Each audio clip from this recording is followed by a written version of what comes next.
Selamat datang saudara-saudari. Minggu ini kita mula belajar anugerah wahyu, iaitu ada 3 bahagian. Adalah hikmat, ayat-ayat hikmat, ayat-ayat kebolehan, dan juga macam mana bedakan roh suci dan roh jahat. Hari ini kita mula masuk dalam ayat-ayat pengetahuan. Ayat-ayat pengetahuan, iaitu kebolehan. Mari kita masuk. Definisi ayat-ayat pengetahuan atau kebolehan adalah satu bahagian sahaja dalam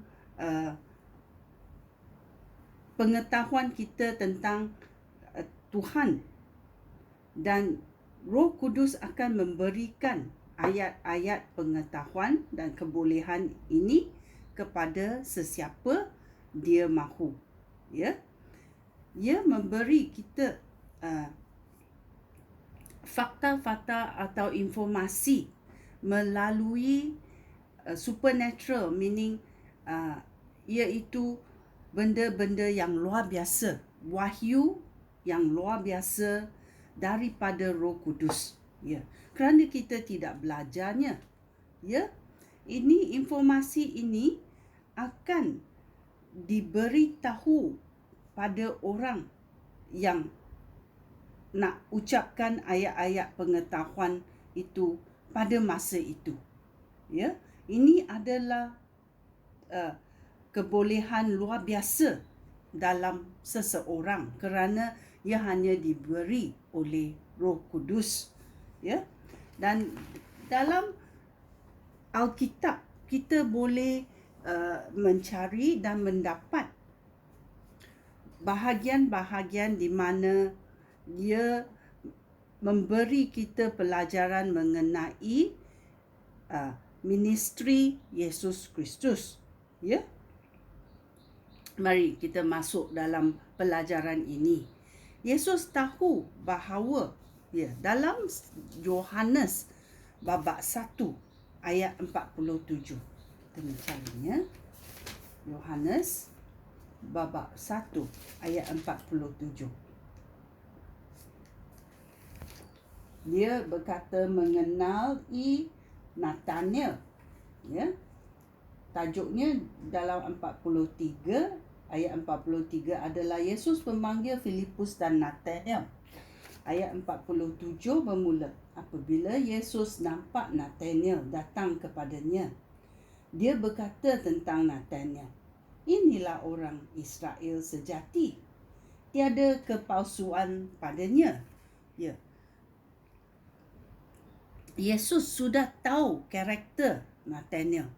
Walaupun dia tidak berjumpa dia pada masa itu, dia berkata, Dan Nathanael bertanya kepada Yesus, bagaimana Tuhan mengenal saya? Yesus menjawab, sebelum Filipus memanggil kamu, aku telah nampak kamu di bawah pokok ara itu. Iaitu Yesus ada satu penglihatan mengenai Nathanael. Nathanael berkata, Guru, Anak Allah, Guru Raja bangsa Israel. Yesus berkata pula, adakah kamu percaya kerana aku berkata, aku nampak kamu di bawah pokok ara itu? Kamu akan melihat perkara-perkara yang jauh lebih besar daripada ini. Dia berkata kepada Nathanael. Yesus tahu banyak mengenai Nathanael sebelum dia berjumpa dengan dia. Dalam satu lagi pelajaran dalam Yohanes babak 4 ayat 18.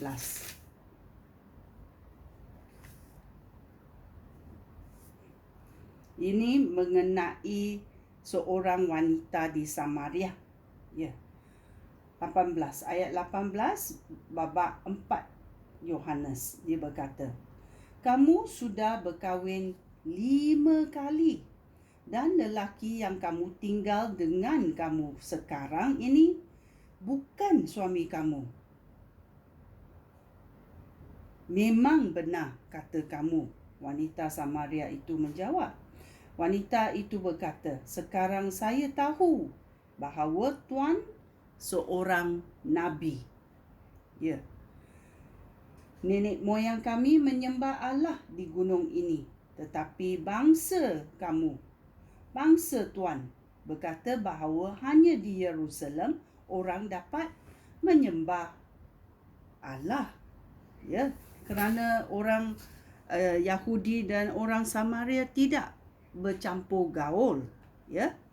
Dan ini orang Samaria ini, wanita Samaria ini terkejut kerana apa yang dikatakan oleh Yesus Kristus itu benar-benar berlaku dalam hidup dia. Dan dia mengatakan, oh, kamu ini nabi, seorang nabi. Ya. So, ini memberitahu kita Roh Kudus boleh memberikan ayat-ayat pengetahuan dan kebolehan yang luar biasa kepada orang yang kita bercakap kepada, ya, supaya mereka mendapat galakkan, mereka mendapat hiburan, mereka mendapat kebenaran. Ya, ini semuanya berlaku di dalam ministry Yesus Kristus, iaitu berlaku di masa Yesus berjalan di bumi ini. Ya, ya. Ini adalah salah satu contoh di mana pengetahuan ini, iaitu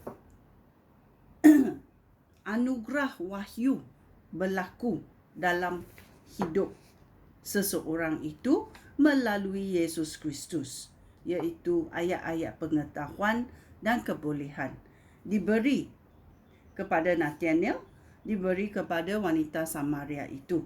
Dan banyak lagi kita boleh belajar. Ya, kita mengikuti pelajaran ini dalam ayat Tuhan. Sekian, terima kasih. Shalom.